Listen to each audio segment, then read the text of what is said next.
Eu sinto teu vento soprar, a tua glória se manifestar. Olá, meus amigos, tudo bem com vocês? Pastor José Francisco de volta, vosso servo, vosso amigo. É um prazer extraordinário estar de volta aqui no nosso canal, mais uma vez, como de praxes, né? Para trazer mais uma lição. A lição de hoje é a lição de número 4, e a mesma traz como título aí, Paulo, a vocação para ser apóstolo. E aí, estão prontos? Vamos nessa? Então vamos embora. Agradecimentos à parte. Deus abençoe aí meus diretores da IBD, meu pastor presidente, meus lindos e perfumadas professoras do nosso ministério. Tá bom? Deus abençoe a vida de vocês. Vocês que nos acompanham aqui no canal, claro, também, meus agradecimentos. Tá? A companhia de vocês me fortalece, tá? Mas quem fortalece o canal é o like de vocês. Então, se puderem, eu agradeço. Já deixa aquele like. Se não é inscrito, se inscreva. Acione o sininho e nos acompanhe. Fique conosco. Vamos para a lição. Bom, como eu disse, o título da lição é Paulo, a vocação para ser apóstolo. Se eu pudesse mudar só um pouquinho aqui esse título, eu mudaria colocando Paulo vocacionado para ser apóstolo. Fica até mais bonitinho, né? Bom, mas vamos lá. O texto áureo da lição, que está pautado na primeira carta de Paulo aos Coríntios, capítulo de número 1, versículo 1, diz-nos o seguinte: Paulo, chamado pela vontade de Deus para ser apóstolo de Jesus Cristo. Observa isso aqui. Paulo, chamado pela vontade de Deus, é o próprio Paulo que está declarando isso aqui. Então, quando eu olho para a palavra chamado, sabe o que eu aprendo? Eu aprendo que ele está dizendo automaticamente que ele foi chamado, ele foi escolhido, ele foi separado pela vontade de Deus, segundo a vontade de Deus, para ser apóstolo, traduzindo, enviado ou missionário de Jesus Cristo. Coisa linda demais, né? Pois é. Bom, a verdade prática do autor diz-nos que Deus chama pessoas para realizar grandes feitos no reino divino, tá? Muito bem. Claro que nós fazemos parte do reino, somos súditos do reino, estamos à disposição do reino. Então, com toda a propriedade, estamos inseridos no que o autor está dizendo aqui. Deus chama pessoas. Isto quer dizer que nós também fomos chamados por Deus para realizar grandes feitos, grandes obras, tá? Para o reino divino, ou melhor, para o reino de Deus. Falou? Mas deixa eu sair daqui antes que eu fique preso. A nossa leitura diária, queridos, muito rica. Vou apresentar apenas as descrições para a gente ganhar tempo, tá? Um chamado pela presciência de Deus. Isso aqui é lindo demais. Paulo, um vaso escolhido de Deus. Paulo na dimensão do Espírito. Lindo. Quem é que não quer estar na dimensão do Espírito Santo, gente? Pelo amor de Deus. Tá? Deus o escolhe de antemão para fazer sua vontade. Lindo isso aqui. Paulo, separado para ser apóstolo. E a última descrição chama a nossa atenção. Por quê? Ele coloca assim, a escola do deserto na Arábia. Pastor, isso aí não chamou minha atenção não. Tu vai ver se não vai chamar a tua atenção. Bom, a nossa leitura bíblica em classe está registrada em duas referências. Tá? Atos dos Apóstolos, capítulo 9, versículos 15 a 22 e Gálatas, capítulo 1, versículos 11 a 18. Me acompanhe. Como assim, pastor? O senhor vai fazer a leitura? Não, não vou fazer. Isso aí eu vou deixar por conta dos nossos diretores na abertura das lições das classes no domingo. Tá? Mas eu coloquei aqui uma pauta do lado, tá? Para a gente deixar bem sucinta e a leitura não passar desapercebida apenas sem ler ou simplesmente ler. Vamos lá. Bom, na primeira leitura, pega isso aqui. Paulo é visto como servo escolhido por Jesus para ser seu emissário, tá? Como já vimos, tá? Ser seu enviado, literalmente. Bom, na mesma leitura, aparece Ananias sendo enviado por Jesus para orar por Paulo, ou melhor, Saulo ainda, né? Que estava alocado em Damasco, numa rua chamada Rua Direita. Observe que Jesus ele não só vocaciona Ananias para ir até Saulo, como também dá o endereço do local. Isso aqui é lindo demais, né? É a presciência de Deus já entrando em evidência, com toda a propriedade. Bom, o mesmo após isto, tá? Tem sua visão restaurada, o mesmo após isto tem sua visão restaurada, come e bebe e se fortalece. Tá? Continuando o texto, ele vai ser cheio do Espírito Santo e logo em seguida batizado. Veja bem, pastor, que tipo de batismo é esse? Se eu colocar a expressão cheio em evidência, eu posso colocar esse batismo aqui como batismo com o Espírito Santo. Mas automaticamente esse batizado aqui, ele leva para as duas realidades. Pode ser batismo com o Espírito Santo, como também o batismo em água, ok? E quem iria batizar ele em água? O próprio Ananias, com toda a propriedade, ok? Mas, continuando aqui, depois disto, está escrito ali, então por alguns dias vai estar com os crentes em Damasco. Está na pauta da leitura, contexto, sem problema. Bom, em segundo lugar, a gente observa aqui que depois disto, tá? Primeiro a gente viu que ele é chamado. Em segundo, a gente vai observar que agora, depois de estar entre os irmãos, Paulo vai ensaiar suas primeiras pregações. Só que quando ele começa a ensaiar suas primeiras pregações, ele causa espanto no povo. Claro.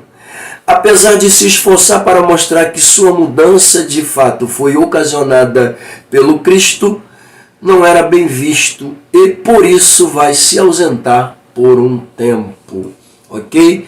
Pastor, como é que isso é verídico? Bom, a segunda leitura de Gálatas capítulo 1, versículos 11 a 18, ele vai revelar com mais propriedade porque ele se ausentou.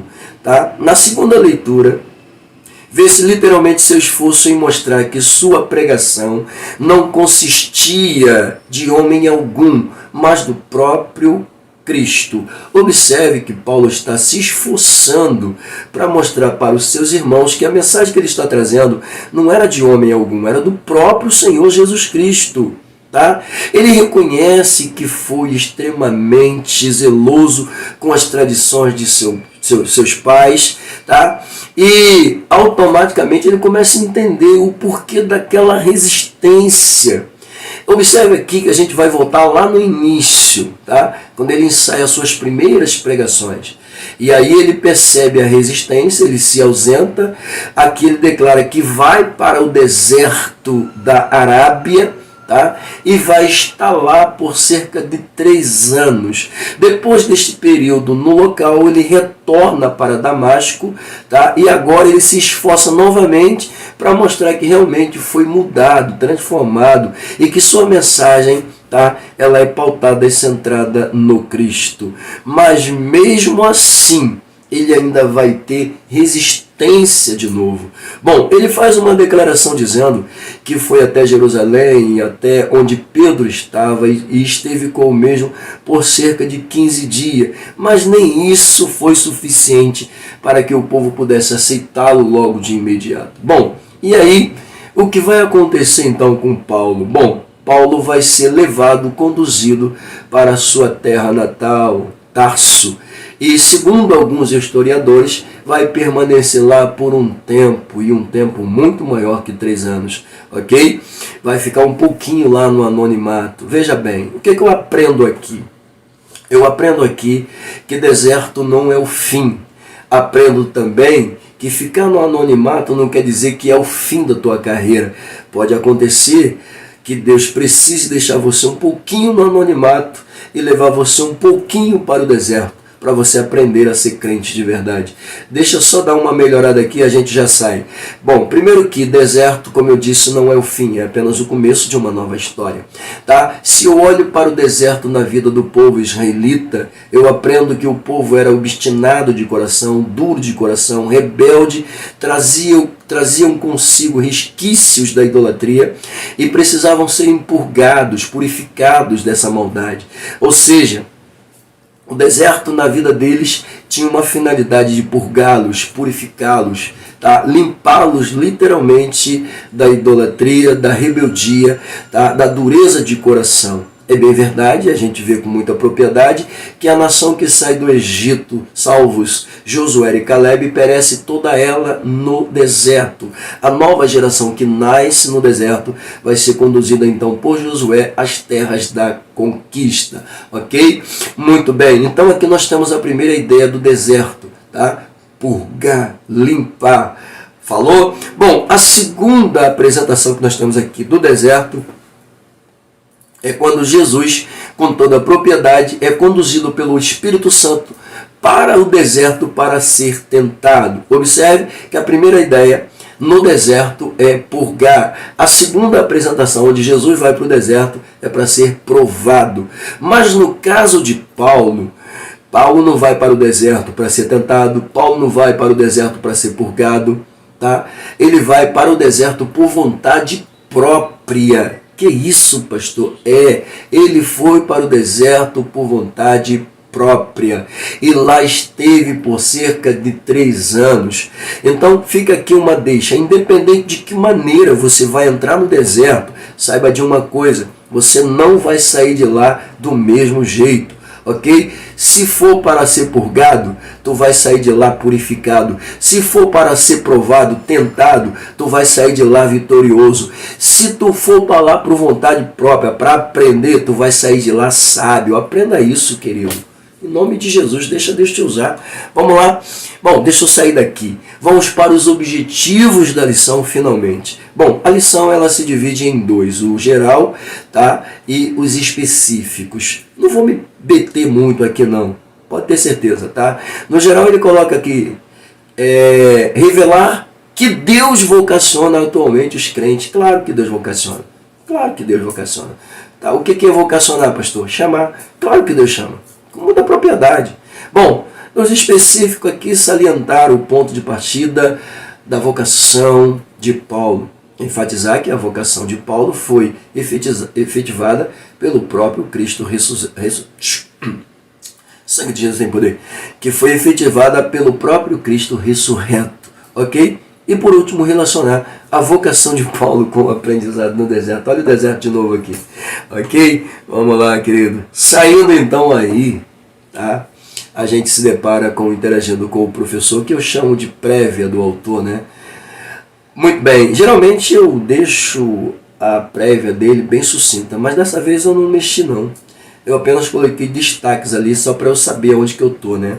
Bom, antes de o apóstolo Paulo, diz ele, exercer a sua vocação, ele passou por um aprendizado no deserto. Coisa linda, né? Meu Deus do céu. A última palavra que eu disse, independente de como você vai entrar no deserto, tá? Se for para ser purgado, se for para ser provado, ou se você vai por vontade própria, você vai sair de lá sábio. Então, independente da forma como você entra, o fato é, você vai sair de lá, tá? Purgado, vitorioso e sábio.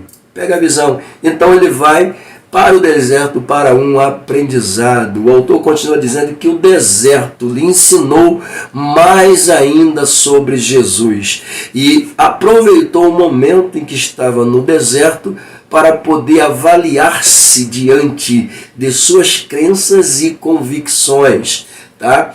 E depois disto ele agora poderia confrontar as suas próprias convicções, tá?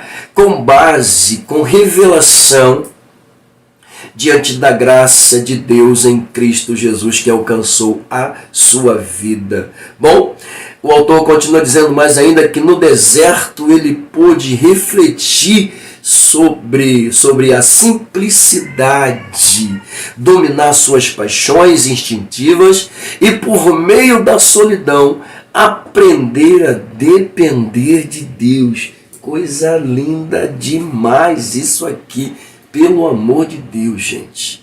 Bom, para finalizar a lição, ele diz aqui o seguinte: o deserto que Paulo experimentou traz profundos aprendizados para as nossas vidas.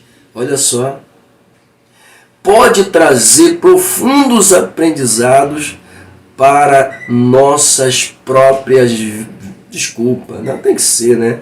Para nossas vidas. Ele coloca aqui, para os nossos próprios desertos, né? Vamos melhorar, para as nossas vidas, né? Com certeza, com toda a propriedade. Amém? Maravilha, deixa eu sair daqui, vamos para a introdução. Vou ficar preso aí não, vamos embora. Bom, chegando aqui na introdução, o autor coloca com toda a propriedade dizendo que nesta lição, tá, estudaremos a respeito da vocação de Paulo para o santo apostolado, ou seja, estudaremos a respeito da chamada, da escolha, da eleição, da vocação de Paulo, tá, para o santo ministério chamado de apostolado, como diz o autor aqui, tá? Apostolado que dá nome a apóstolo, como já vimos, que significa com toda a propriedade enviado ou missionário. Lindo. Ok. Bom, ele diz ainda na sua introdução que veremos o ponto de partida de sua vocação e, é claro, veremos sua escola de formação sendo no deserto da Arábia com toda a propriedade. Assim diz ele, teremos uma visão geral de como Deus usa o tempo, coisa linda, né? E as circunstâncias para formar um ministério útil para o reino de Deus. Coisa linda demais isso aqui. Pelo amor de Deus. Vamos lá? Bom, isso aqui é só a introdução. Então, vamos para o tópico de número 1. Bom, o tópico de número 1, o ponto de partida para a vocação de Paulo. Aqui, na descrição que o autor apresenta para a gente, dentro do subtópico, ele coloca assim, chamada e presciência divina. Pelo amor de Deus. Aqui dentro, eu vejo dentro dessa apresentação, eu vejo a presciência de Deus, a experiência de Saulo, que é Paulo agora, e vejo a obediência de Ananias. Tudo isso aqui dentro. Mas vamos lá, só um pouquinho. O autor aqui dentro da sua apresentação, ele diz o seguinte, a vocação de Paulo foi estabelecida segundo a presciência de Deus. Calma aí. Pastor, o que significa presciência? Vamos lá, querido. Bom, a raiz de presciência, oriunda do latim, é praesentia, tá? E significa ciência inata. Mas entenda isto. Quando eu falo de presciência de Deus, eu falo de um atributo metafísico e incomunicável de Deus, tá? Através do qual ele, Deus, se faz eternamente presente no tempo e no espaço, conhecendo todas as coisas antecipadamente. Isso é lindo demais, pelo amor de Deus. Pastor, então o que significa presciência literalmente? É somente ciência inata? Não. Tá? Além de ciência inata, significa saber por antemão ou saber antecipadamente. Deixa eu dar só uma melhorada nisso aqui. A descrição presciência, senhoras e senhores, está presente, tá? Ou alocada a um outro atributo divino de Deus, conhecido por onisciência. Lindo demais. Onisciência é simplesmente isto. Deus sabe tudo, passado, presente e futuro. Aqui dentro, presciência trabalha com toda a propriedade, porque automaticamente um Deus que sabe passado, presente e futuro, nada foge do seu golpe de vista, nada se oculta da sua presença, nada foge da sua ciência. Deus sabe tudo. E detalhe, na questão da presciência, Deus não precisa de subterfúgios. Deus não precisa do auxílio de nada, porque Ele é a própria ciência conhecedora de tudo e de todas as coisas. Lindo demais isso aqui. Quer uma prova? O apóstolo Paulo aqui, ele vai dar uma prova da presciência de Deus, falando sobre a sua própria vida. Gálatas capítulo 1, versículo 15. Ele declara que Deus o conhecia desde o ventre de sua mãe. Pelo amor de Deus. E lá dentro do ventre de sua mãe, ele declara dizendo que Deus já havia o escolhido segundo sua graça, segundo o seu favor. Pelo amor de Deus, né? Presciência pura, tá? Então aqui, nessa primeira apresentação, como eu coloquei aqui, tá? A presciência de Deus é o fator primordial dentro dessa pauta. Mas eu coloquei aqui dentro também, tá? A experiência de Paulo. Por quê? Aqui o autor coloca da seguinte maneira: o apóstolo experimentou uma completa transformação, tá? Por meio do encontro clássico, lindo, maestrico, estupendo, esplendoroso, tá? Com Cristo, quando estava se deslocando para o caminho de Damasco. Detalhe, pelo amor de Deus, desse encontro lindo, o mesmo Jesus, ele agora está vocacionando-o para uma grande obra. Lindo demais isso aqui, pelo amor de Deus. Que é isso? Meu Deus. Uau. Bom, a terceira coisa que eu vejo aqui dentro é a obediência de Ananias. É bem verdade que Ananias relutou um pouco, mas teve que obedecer com toda a propriedade. Por quê, pastor? Aqui o autor diz que o livro de Atos atesta, deixa eu dar uma melhorada nisso aqui, tá? Isto é, chama-nos atenção para uma declaração presciente quando o nosso Senhor diz a Ananias: vai, porque este é para mim um vaso escolhido para levar o meu nome diante dos gentios e dos reis e dos filhos de Israel, e eu lhe mostrarei o quanto deve padecer pelo meu nome. Lindo demais. Que é isso, gente? Bom, em obediência, Ananias vai, ora, e após o mesmo, tá? Saulo foi cheio do Espírito Santo e batizado, diz ele. Bom, eu já fiz aqui uma prévia muito sucinta, tá? Na verdade, Lucas escreve, tá? Da seguinte maneira: ele foi cheio do Espírito Santo. A expressão batismo aqui, tá? Não fica só por conta da interpretação do autor. Eu já disse até aqui que a gente pode colocar isso aqui tanto batismo em fogo quanto batismo em água, ok? Tá? Tem até algumas perguntas aqui, mas eu não vou nem entrar nesse mérito aqui, porque senão vai gerar uma polêmica, tá bom? Vamos para o subtópico de número 2, ok? No subtópico de número 2, a gente vai ver com uma certa evidência essa questão, tá, da declaração do autor, dizendo que Paulo foi batizado com o Espírito Santo no momento em que ele foi cheio, ok? E é claro que a gente vai ver que em cima ele também fala isso, na pauta de cima ele fala isso também a respeito tanto do batismo com o Espírito Santo, na questão de ser cheio do Espírito Santo, quanto ser batizado em água. Eu já disse, inclusive, que com toda a propriedade, se eu posso trazer cheio do Espírito e batizado para dentro dessa realidade de batismo com fogo e batismo com água, é porque de fato o próprio Ananias ali foi responsável por tê-lo batizado em água, tá? E quem batizou ele com fogo? O Espírito Santo, óbvio, claro, com certeza. Mas subtópico de número 2, um ministério na plenitude do Espírito. Lindo demais isso aqui, gente, pelo amor de Deus. Bom, veja isso. Depois de passar pela experiência do novo nascimento, diz o autor, Paulo recebeu a plenitude do Espírito. Isto é, diz o autor, ele foi batizado no Espírito Santo. Atos 9:17.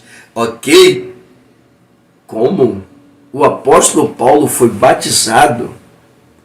Que isso, pastor? Vamos lá. Eu trouxe uma pauta, né, de uma outra lição e coloquei aqui. Vamos analisar melhor essa parte da teologia pentecostal? Vamos lá. Atos 2:4. A descrição aqui em relação ao que acontece no dia de Pentecostes é: e foram cheios do Espírito Santo. e começaram a falar em outras línguas, conforme o Espírito Santo lhes concedia que falassem.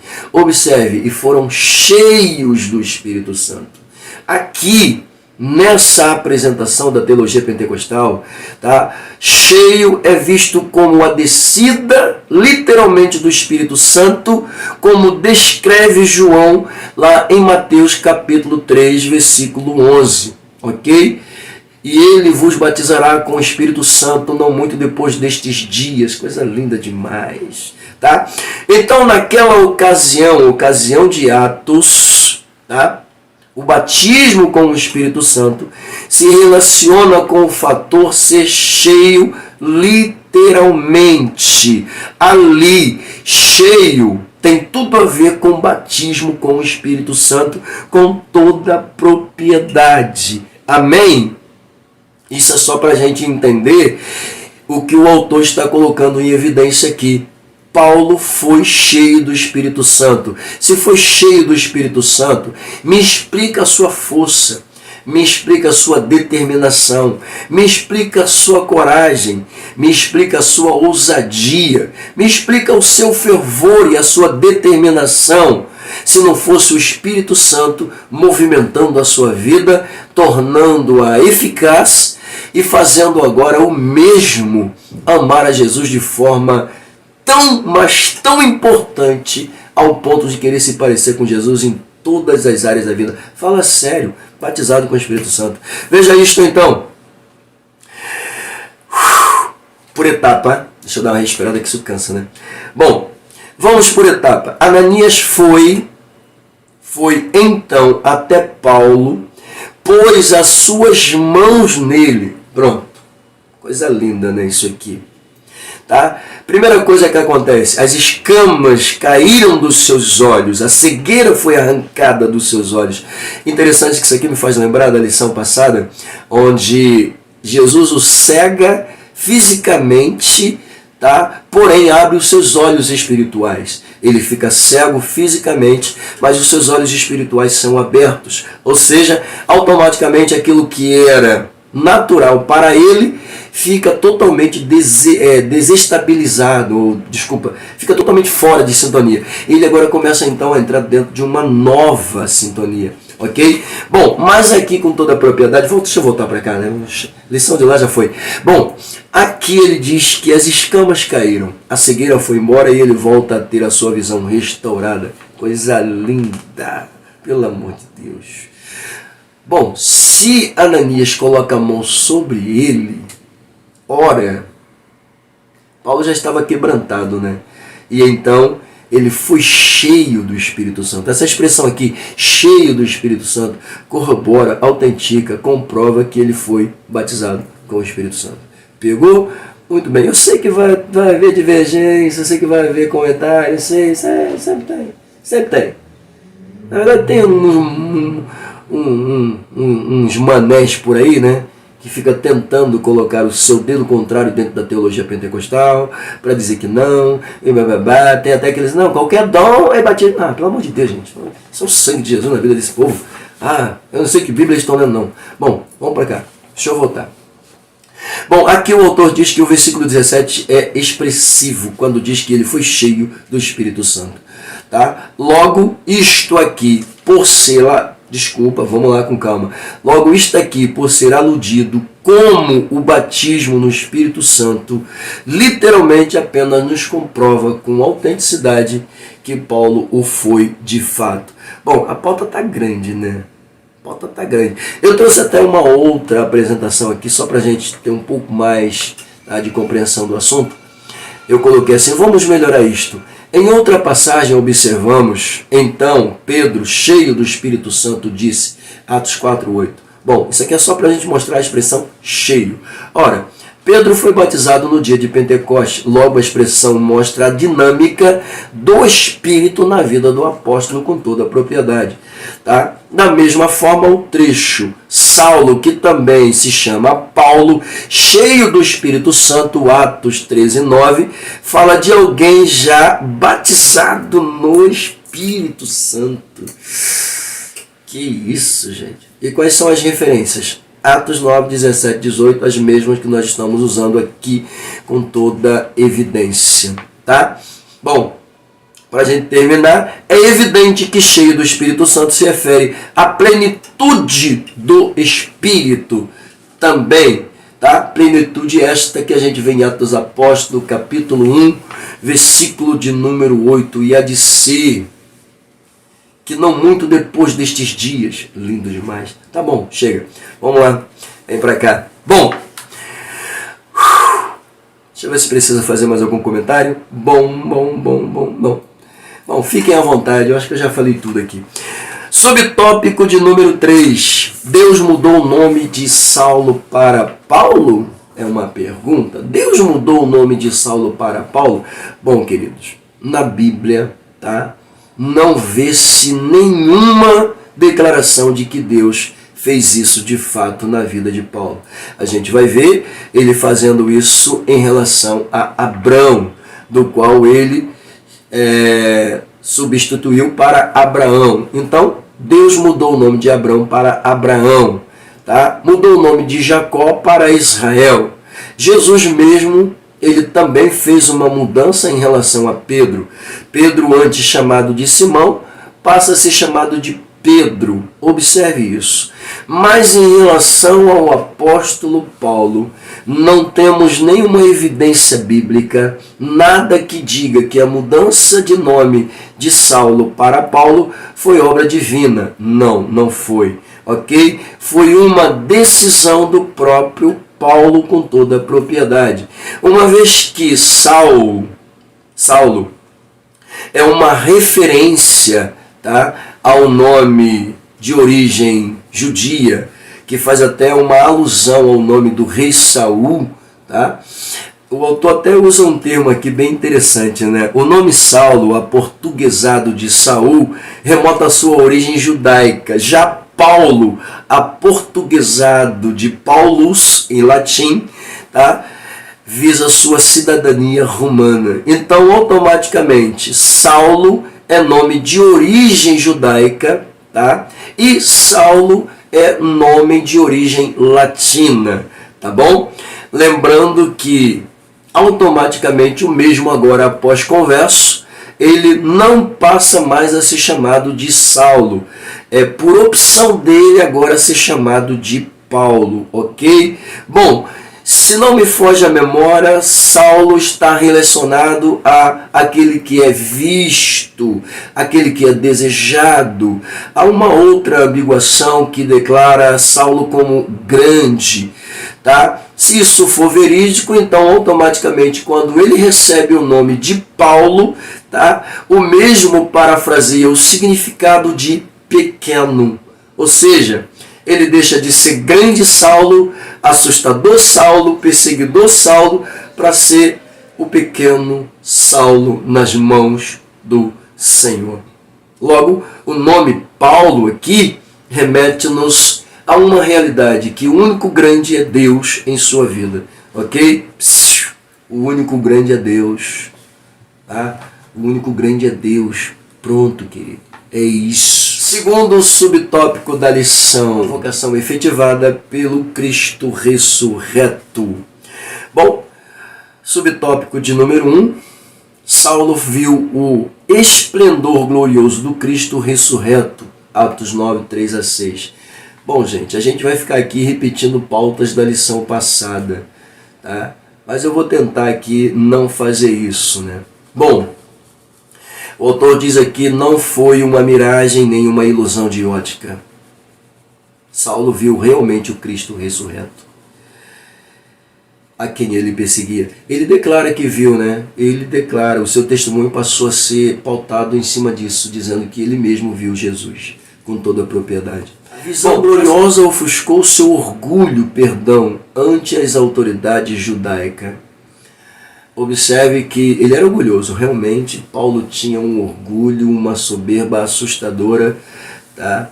E a gente vê isso com toda a propriedade, né? Ele declara com toda a propriedade o que ele era, mas quando se encontra com Jesus, ele vai ter a sua vida mudada. Vimos isso na semana passada. Jesus entra, muda o intelecto, muda a emoção, muda a vontade. Foi isso que aconteceu com Saulo, né? Por isso que ele agora é um Paulo apaixonado pela causa, dedicado à obra, disposto a perecer se preciso for. Vamos lá, subtópico de número 2. Subtópico de número 2. Uma vocação inevitável para o apostolado entre os gentios. Vamos lá? Bom, a palavra vocação deriva do verbo latino vocare e parafraseia o significado real de chamado literalmente. Se você observou todas as vezes que eu leio ou menciono a palavra vocação ou vocacionado no contexto já apresentado acima, eu sempre coloco ela relacionado justamente a esse termo chamado. Por quê? Porque é isto que vocação literalmente representa dentro desse sentido latino, chamado literalmente, ok? Mas aqui nessa pauta o autor ele coloca dizendo que Deus escolheu Saulo de antemão para fazer conhecer a sua vontade. Bom, diante desta apresentação, dentro da pauta do autor, eu tomei a liberdade ainda de dividi-la em 3 partes. A primeira, ele coloca assim, qual era a vontade dele, Deus, para Saulo?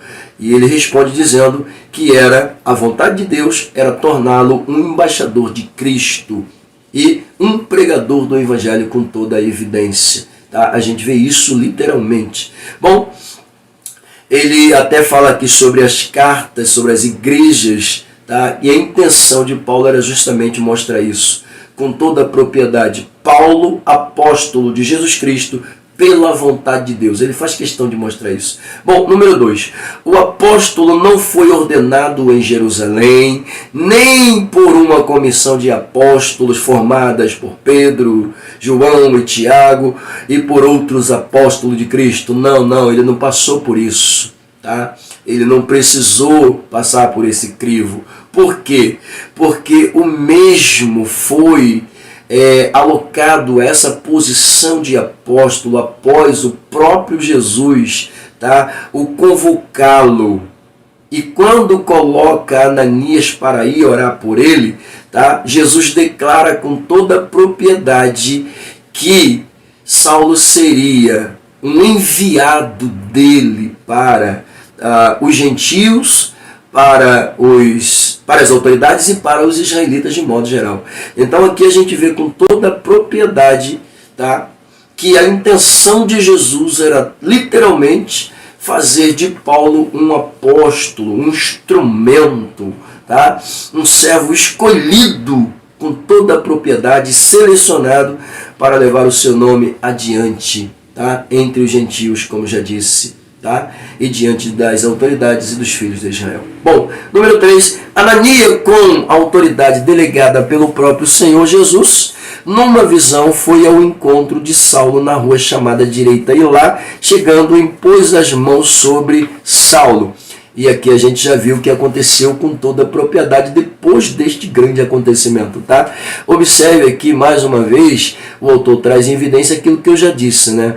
Jesus ele não só convoca Ananias como dá o endereço do local. Aqui ele vai ter essa visão do local, vai ver o local, Jesus vai mostrar o local para ele, e ele vai até Saulo, ora por Saulo, coloca as mãos sobre Saulo, Saulo é curado, é cheio do Espírito Santo e logo em seguida é batizado. Vamos lá, subtópico de número 3. Bom, a vocação mudou o rumo da vida de Paulo. Claro, com certeza, né? Aqui o autor diz que Jesus confrontou e surpreendeu Saulo. Já vimos isso na lição anterior também. O chamando literalmente pelo nome. Observe, isso aqui é uma coisa extraordinária, né? Jesus ele interpela Paulo quando está indo a caminho de Damasco, chamando o mesmo pelo nome. Saulo, Saulo, por que me persegues? Coisa linda isso, né? Pelo amor de Deus. Bom, será que Jesus atualmente ainda chama pelo nome de alguém para salvar? Claro que sim. Por que não? Eu acredito que sim. Tá? Observe que a condição de Paulo ante Saulo era realmente aquele elemento que não se deixava levar pelo argumento de ninguém. Ou seja, foi necessário Jesus aparecer literalmente para ele, conversar com ele. E é claro, ele faz isso como? Chamando ele pelo nome. Será que Jesus faz isso? Faz, querido. Ele é onisciente, ele é onipotente, ele é onipresente, ele é Deus, ele faz o que ele quer. E quem somos nós para ficar questionando? Ele não faz, ele não faz, ele não faz. Ele faz, ele é Deus. E aí? Será que ele não conhece o meu nome, não conhece o teu nome? Ah, pelo amor de Deus. Ah, sei lá, só Jesus na causa. Tem cada coisa que a gente observa aí, pelo amor de Deus. Ah, Jesus. Bom, deixa eu voltar para cá que eu fico logo indignado com essas coisas. Bom, tipo dos seguidores de Jesus, de personalidade tenaz e obstinada como era Saulo, tá? Como já disse, Deus chamou Saulo e o transformou no apóstolo que seria o maior responsável pela expansão da igreja no mundo. Coisa linda isso aqui, né? Interessante. Olha as escolhas de Jesus, né? Os discípulos de Jesus, os apóstolos de Jesus, eles não queriam pregar para os gentios. Não queriam. Mesmo a gente tendo um Filipe audacioso saindo apregoando, não foi suficiente. E aí Jesus ele aloca Paulo, chama Paulo, condiciona Paulo e o envia como apóstolo dos gentios. Como se não bastasse, o apóstolo Paulo ganha terreno, funda a igreja, estabelece igrejas, líderes nas igrejas. Olha o trabalho que esse homem está fazendo, gente, pelo amor de Deus. É expansivo, é assustador. Claro, Deus precisou de um Paulo para fazer isso? Sim. Por isso, com toda a propriedade, ele tem o direito de ser chamado apóstolo dos gentios. Nosso apóstolo, né? Com toda a propriedade. Bom, vamos lá. Identificando um chamado. Nós vimos que vocação está relacionado a isso. Bom, possuir um chamado é ter sido convocado por Deus para o cumprimento de uma tarefa que, com base em sua autoridade, é Ele mesmo quem estabelece o que deve ser feito, como deve ser feito e por quem deve ser feito. Com base nisso, podemos destacar 3 lições. A primeira lição: o mérito não é de quem é chamado, mas é de quem o chama. O mérito não é de quem é chamado, mas de quem o chama.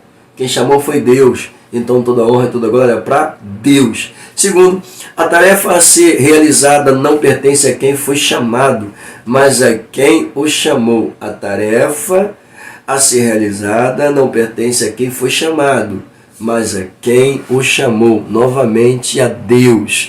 Não se trata de um peso, mas de um privilégio concedido pela graça divina ser convocado, ser chamado, ser vocacionado, ser enviado para fazer a sua vontade prevalecer. Lembrando que nós somos súditos do reino. Estamos pregando e levando o reino de Deus. Estamos trabalhando para o reino, ok? Somos servos do reino. Amém? A nossa obrigação é fazer com que o reino seja estabelecido com toda a propriedade. Pega a visão. Falou? Vem comigo. Vamos para o terceiro tópico da lição. Vocação de Paulo e o aprendizado no deserto. Bom, finalmente a gente vai falar mais um pouquinho aqui do deserto. Vamos lá. Bom, no primeiro subtópico, a ida para o deserto. Vamos lá. Subtópico de número 1, a ida para o deserto. Bom, o autor, ele coloca aqui em evidência dizendo que Paulo está indo a uma região desértica cuidar de sua nova vida. Tá? Eu vejo nisso aqui uma pauta muito interessante, tá? Que merece um pouco mais da nossa atenção, apesar da gente já ter falado aqui bastante sobre, tá, essa situação de Paulo no deserto. Lembrando que ele está indo por decisão própria, ok? Mas isso aqui requer um pouco de atenção. Por quê, pastor? Ele vai para o deserto e fica lá 3 anos no deserto da Arábia. Tá? Isso aqui automaticamente já abre uma compreensão, tá? Naquela leitura que a gente faz simultânea. Tá? Ele encontra-se com Jesus, Jesus manda ele ficar na cidade, ele fica na cidade, depois de 3 dias Ananias vai lá, ora por ele é curado, e em seguida ele está no meio dos irmãos, e o texto que lemos vai dizer que ele já está pregando sobre Jesus. Então parece que Paulo não teve uma formação, Paulo não se preocupou em estudar, em se preparar, em se condicionar. Não, erradamente. Aqui ele declara com toda a propriedade que ele vai para o deserto e lá esteve por 3 anos, ok? Cuidando da sua vida, colocando em evidência o que a gente já viu, na balança, as suas convicções, as suas crenças, tá? E a sua forma de pensar. Por quê? Quando ele começa a fazer uma avaliação sobre tudo isso, ele está sendo ensinado literalmente por Jesus. Coisa linda isso aqui, tá? Bom, o autor continua dizendo aqui, sim, no início ele até foi para Jerusalém, onde estavam os demais apóstolos. A decisão de ir para uma região desértica incluía alguns fatores. Primeiro, uma busca por aperfeiçoamento dentro da nova fé. Lindo demais. Coisa linda demais. Como eu disse para vocês aqui nas 3 apresentações, né?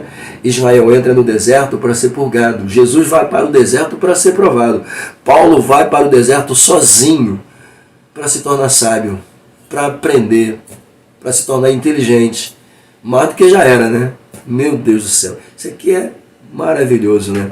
Bom, muito bem. Segundo, uma resistência era visto por parte dos apóstolos. Aqui a gente falou sobre isso, mas havia uma resistência do povo e também dos apóstolos em relação à convocação de Paulo, ok?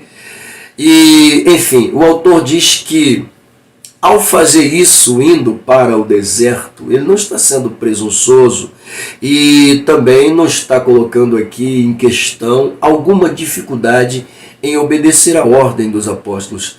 Pelo contrário, ele faz isso porque ele entende que ele precisava, ele necessitava disso. Tá? Ele toma a decisão de ir. Tá? Existe uma série de fatores que, é claro, eu colocaria aqui racionalmente dizendo que forçaram ele aí. A resistência do povo, a rejeição do povo, a resistência dos apóstolos, tá? Enfim, tudo isso corrobora, tá? Com a atitude dele ir para o deserto. Mas automaticamente, tá? Isso não era obstáculo para ele. Ele vai justamente por quê? Porque ele precisava fazer essa avaliação. E lá ele vai ficar por cerca de 3 anos. Tá? Como eu disse para vocês, temos uma outra pauta na história que vai dizer que depois dos 3 anos ele retorna, vai para a mesma região de Damasco, tá? E estando em Damasco ele vai encontrar ainda resistência, vai pregar, mas o povo não vai aceitar, e aí ele vai ser levado por uma comitiva, por alguns irmãos, para a sua terra natal, Tarso, e lá ele vai permanecer por cerca de 10 anos, segundo alguns historiadores, tá? No anonimato, tá? Muito bem. E só depois disto é que ele volta a praticar o seu chamado com toda a propriedade. Amém? Bom, vamos lá para o subtópico de número 2. As lições do deserto. O deserto para Paulo foi sua escola de formação de caráter diante da nova fé. De lá saiu um Saulo decidido a dar evidência ao seu chamado. Coisa linda, né? Tomou a decisão de ir e automaticamente quando volta, volta pronto, condicionado. Mesmo assim, encontrando resistência, aloca-se em sua cidade natal e vai esperar um momento para poder agir, o momento em que Deus vai chamá-lo para agir, literalmente. Quem é que diz que Paulo estava literalmente calado? Não posso dizer que ele estava calado, não posso dizer que ele estava lá simplesmente paradinho, 10 anos parado. Estava fazendo alguma coisa, com certeza. Tá? Estava fazendo obra, sim, com certeza, entre o seu povo, entre os cristãos da região, certamente. Estava cultuando, sim, com propriedade. Tá? Posso dizer, vai ficar 10 anos paradinho. Não existe isso. Tá? Deus chama ele para deixar ele parado sem fazer nada. É ruim. Bom, logo o deserto nem sempre é o lugar de sequidão, o fim de tudo. Costuma ser uma escola de formação, de caráter, tá? De hombridade e de aperfeiçoamento. Já falei sobre isso. Poxa, Com certeza. Bom, subtópico de número 3, mais lições do deserto. Mais lições, né? Subtópico 2 não foi suficiente. Poderia colocar tudo isso aqui num tópico só, não precisaria nem 3, né? Mas vamos lá. Saulo passou a usar o seu nome, Paulo. Olha a lição que ele traz de lá. Ele agora não quer mais ser chamado de Saulo, o perseguidor, o implacável, tá? Porque essa era a impressão que tinham quando chamavam-no pelo nome de Saulo. Pensava-se justamente nisto, né? E aí ele passa a usar o nome de origem romana, Paulo, tá? E aí o ministério dele vai se desenvolver em cima deste nome. Tá? Ao tomar o rumo do deserto para refletir e aprender, Paulo agora, com toda a propriedade, foi despido de toda a filosofia religiosa legalista do judaísmo com propriedade. Tá? Vimos na segunda lição, não, na terceira lição nós vimos isso, que agora o seu desejo era desgastasse e gastasse pela causa do Evangelho. Ou seja, nada mais importava para ele a não ser pregar o Cristo crucificado. É isso aqui. Com toda a propriedade. Meu Deus do céu. No deserto, diz o autor, ele aprendeu que a simplicidade era a chave que abria a porta do cristianismo, que era preciso dominar suas paixões, substituindo-as pela alegria da salvação em Cristo. Coisa linda demais. Fica aqui uma lição para a gente, né? Desde já.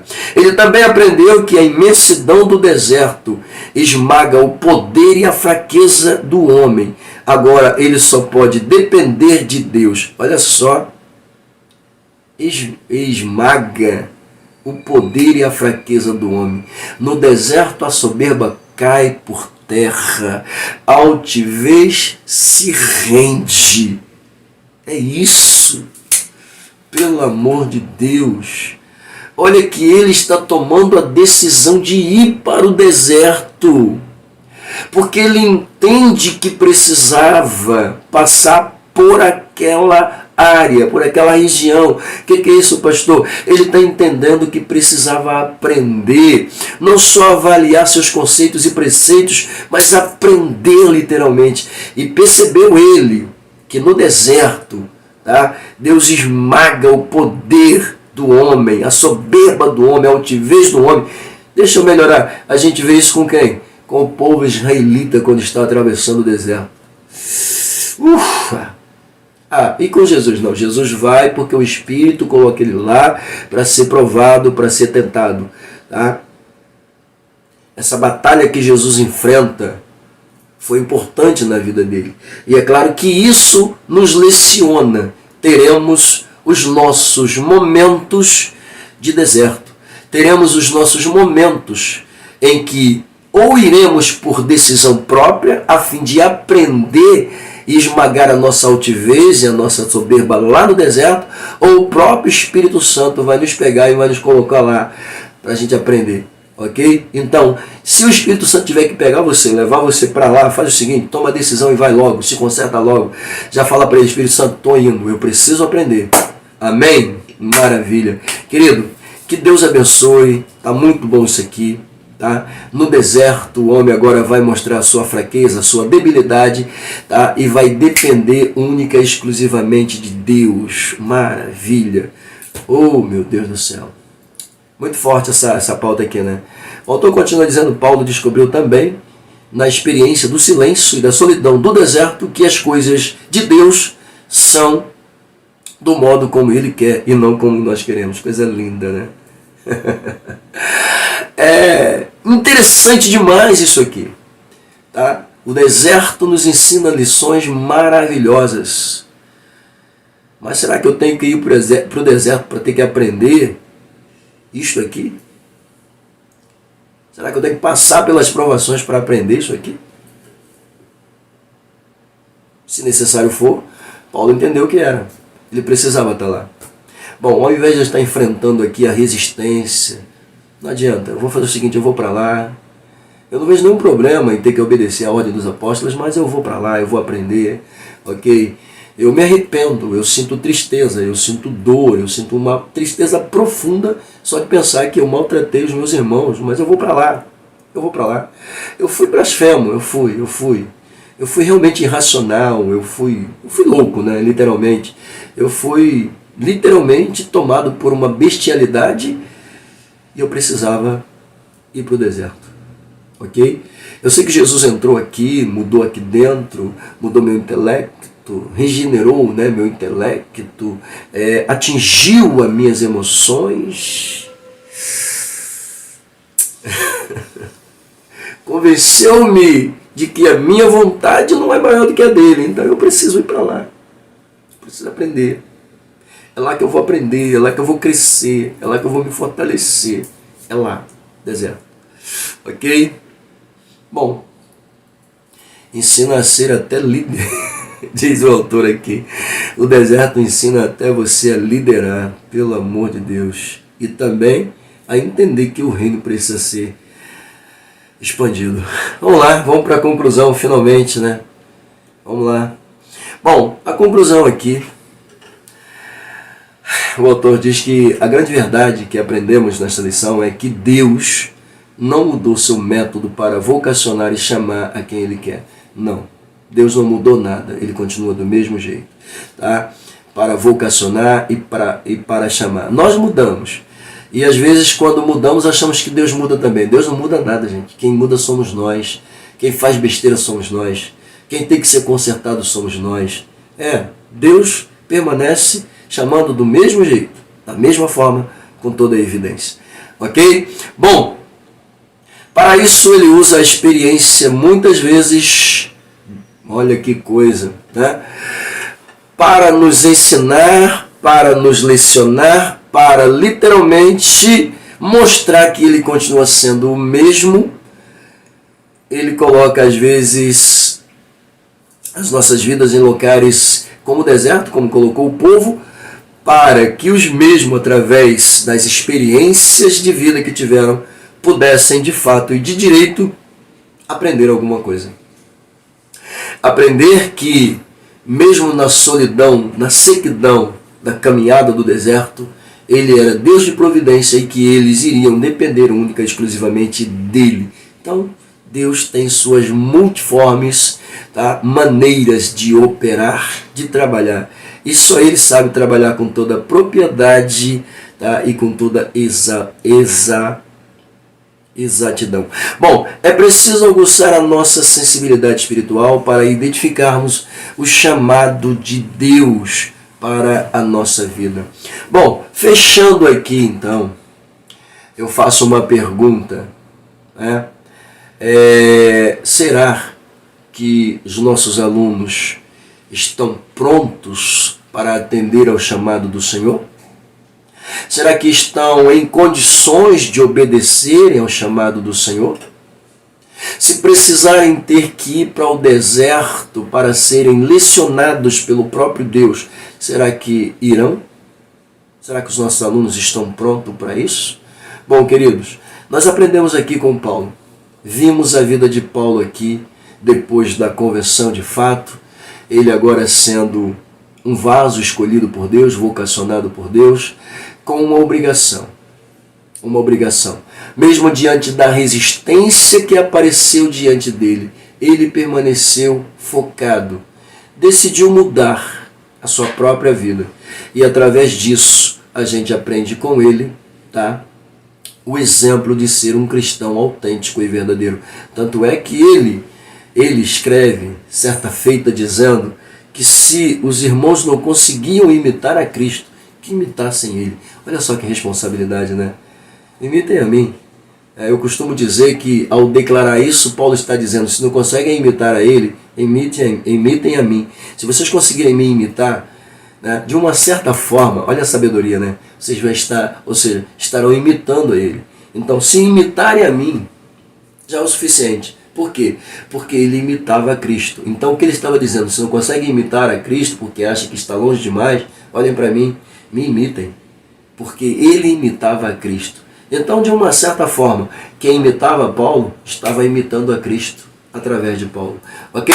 Então, que Deus te abençoe. Até a próxima. Beijo no coração. Pastor José Francisco J. Silva se despede aqui agradecendo a Deus, aos diretores da IBD Adelve, Deise, Ricardo e demais auxiliares, ao meu pastor presidente, pastor José Carlos, tá? Aos meus queridos, lindos e perfumados professores, mais uma vez, muito obrigado, beijo no coração de vocês. Amigos que nos acompanham aqui no canal, muito obrigado. A presença de vocês, a companhia de vocês, como eu disse no início, me fortalecem, ok? Mas é o like de vocês que fortalecem o canal, então não esqueça. Antes aí, deixe o seu like, faça a sua inscrição e nos acompanhe. Beijo no coração, Deus abençoe.